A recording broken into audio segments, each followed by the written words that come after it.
What's good with it in the hood with it? Welcome back to the Collective Clips where you already know we get it in. But before we get it in, let's hit that like and subscribe button. Ding! Put your notification bell on all so that way you're directed in the direction of the dope content I'm kicking. And I highly appreciate all the support, man. We're going up on this channel and it's all because of you. And for that, I can say I'm very humbled, man. And thank you guys so much. I appreciate it. So, I was asked the other day a question. They were like, hey, Gun, have you watched that show Unlocked, right?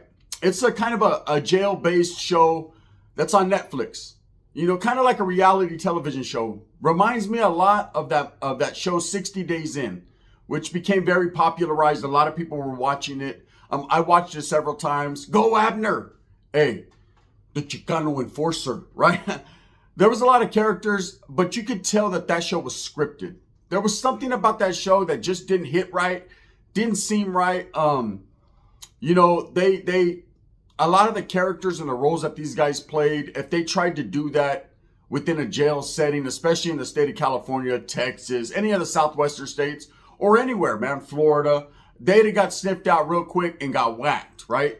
Guaranteed. If you're going into a jail setting to basically snitch or to expose what's going on as far as, drugs being brought into the facility or corrupt COs, then the COs know already what time it is. They're not dumb enough to not know. And they would have definitely put them on blast. Kites would have been dropped. People would have got smashed on. That's just the reality of it.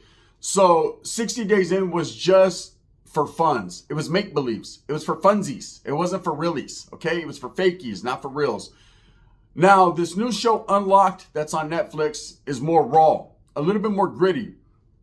And a lot of people kept telling me, hey, Gun, you need to go watch that show. You need to watch that show. And I'm not going to lie. I literally sat down on a Saturday to watch it and didn't get up till Sunday when it was over. I binged watched the whole season. I could identify with a lot of what was going on in there. Albeit it's a lot different in that state where it took place in that county jail facility rather than California, what I'm used to. And it's basically the summary of it. If you haven't watched it, I know a lot of people have. And this is just my 2 cents on that. The comparisons between what I've seen in county jail compared to that, as well as what I thought about it. So it was a good show. I'll tell you guys right off the top. It was funny, mostly more funny than anything. And I can tell you the county jails I've been in are vastly different than what that is. But I seen a lot of the hardship going on. I seen a lot of the struggle. Same bullshit, different day. Okay, a lot of people that have been in county jail, they'll tell you, and I'll tell you right here, county jail sucks. County jail sucks, chorra. Nobody wants to be in the county, especially if you're doing a long time. You first get in there, okay, it's a little something different. If you're used to going in and out of jail facilities or used to being incarcerated, it really doesn't affect you as much as it would if it's your first time. If it's your first time, you're assed out. You're going to get a rude awakening. You're going to get an awakening like you've never had before because you're going to experience mostly boredom, a lot of the cutthroat shit, and then the starving and all them types of situations sink in. And I don't care how much money you have, how much Zuzus and Wham Whams you have, and how much canteen you got. Every facility is different. Some jails, you're able to go a certain amount on canteen and you can go fat, but you got to feed your celly because no one has money in county. Very few people do. It's just a trip. It's weird because you could see someone that was balling on the streets. He gets to the county jail and he can't afford a sopa. It's just how it is. So everyone's in there struggling. Everyone's in there starving. Everyone's in there willing to do whatever they have to do to get an extra soup or a bag of Doritos. It's a cutthroat game. And there's a lot of gambling. There's a lot of fucking, people manipulating each other. There's a lot of dope fiends. You are around people that are coming down off the streets off drugs. You're around a lot of people that are in there fighting big cases. Dudes that are just, you'll see, I've been in county jails where guys have got out and did a quick turnaround. Watched guys get in and out of that county jail 4 or 5 times while you're fighting your case. Just in and out, in and out, in and out. In and out burger, right? They're going to get that double stack. So that's just how it is.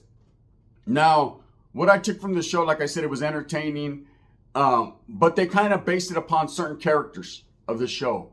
And one of the main characters is the guy in the thumbnail. He's a brother, man. He's a little bit older, seasoned. Lowry's been around, been in and out of the jail facilities. And his whole take on it was because he was older, he was going to be some type of pod boss. Now, in California, there's no such thing as a pod boss. You know, you're going to be with your group. Again, racial lines and gangs are what segregate everybody from each other. So in my county jail, in Merced County Jail, we're segregated by gang. Okay? If you're a Norteño, there's a Norteño pod where only Norteños are allowed to go.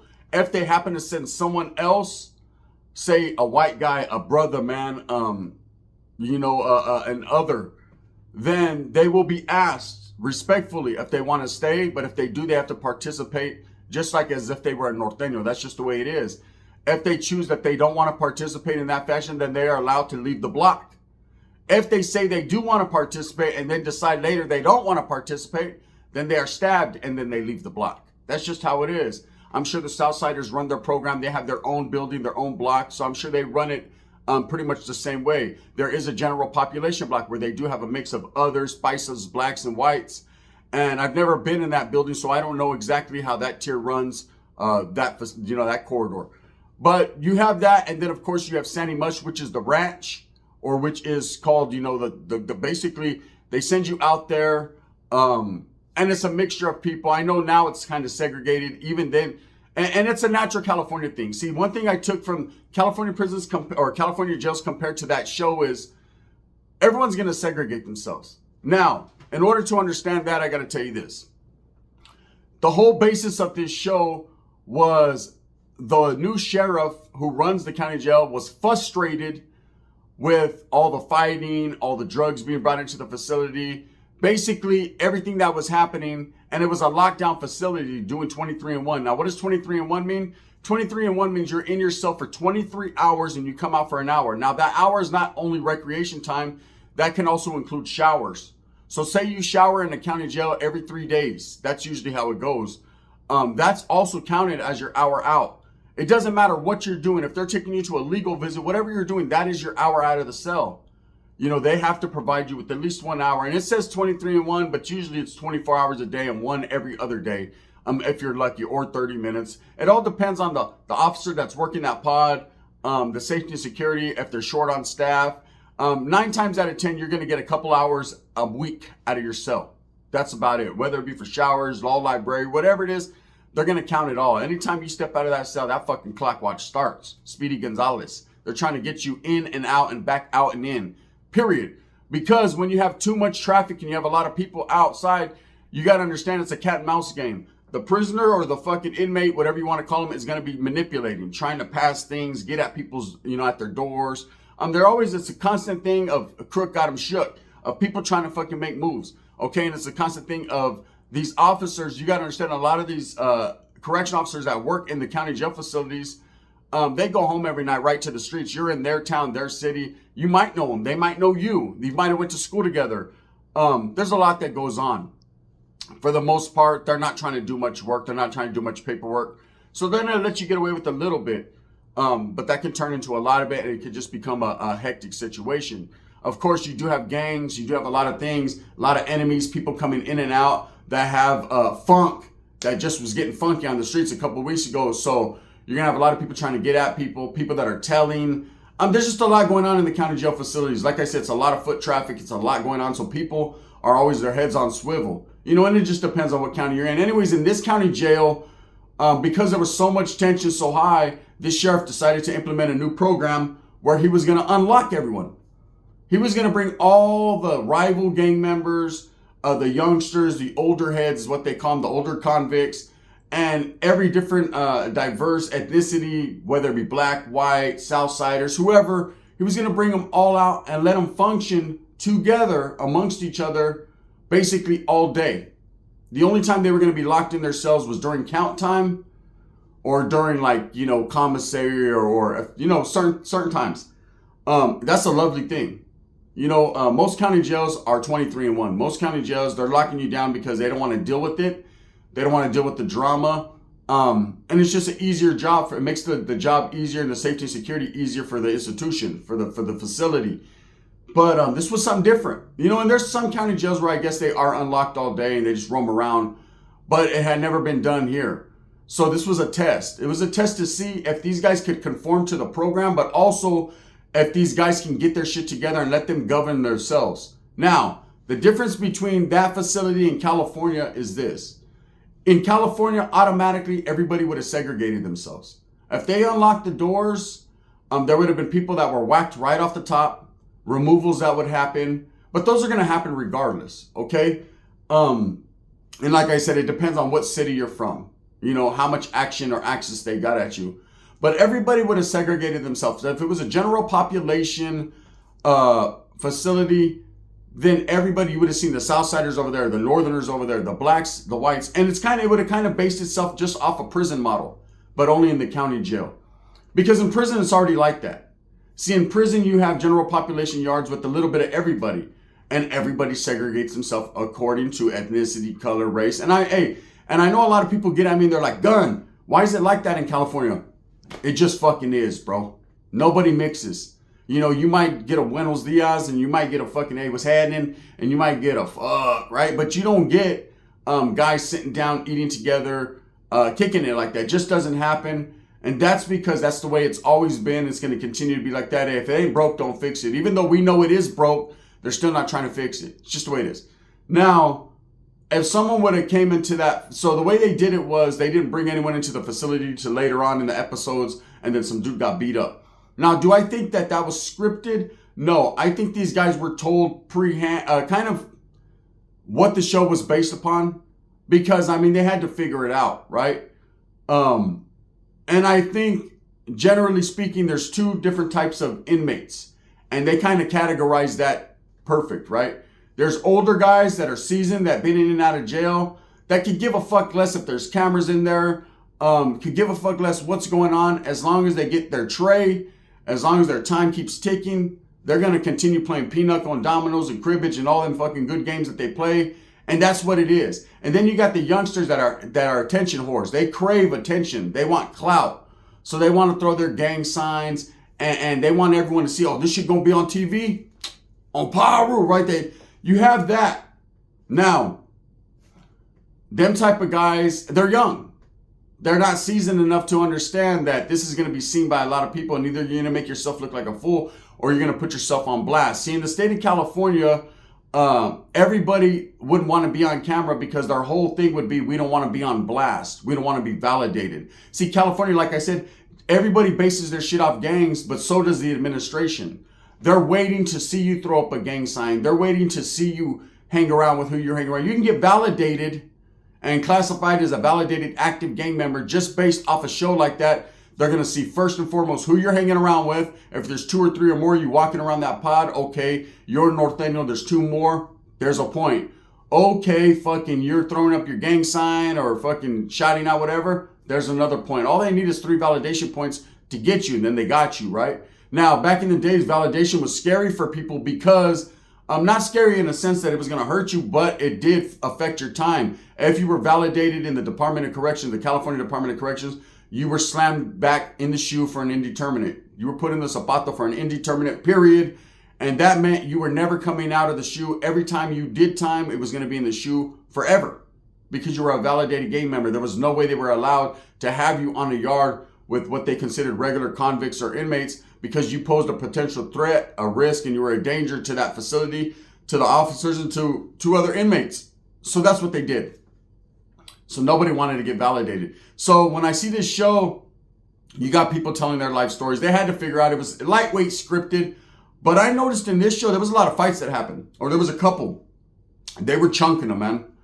They were chunking them. And I seen the divide, not racial, you know, which that's other states are different, man. There's a lot of states. They always tell me, like in Florida, people from Florida, they're like, hey, we don't do that racial shit, or New York or whatever, right? And they always trip on how California does it, but just it is the way it is, man. And to me, it's nothing new or it's nothing crazy because I'm so used to it. And that's fucked up that I'm so desensitized and so used to the racial segregation of my state that it just is what it is. And other people can't believe it. Like, man, how does that happen?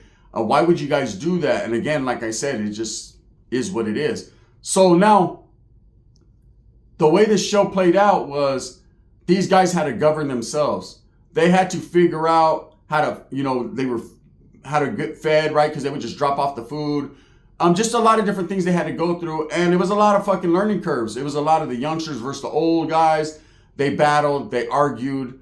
Ultimately, at the end of this show, they were all on the same page. They realized that these creature comforts, they were getting free phone calls. You know, this sheriff was smart. It was a big test. They were like lab rats. They were like put in this bubble and watched 24 hours a day to see how they would react. Now that's fucking a cold, if you think about it, that's a cold situation where another grown man has to babysit and watch like lab rats, man, what these guys are gonna do. How just a little bit of freedom can change their whole aspect of thinking, right?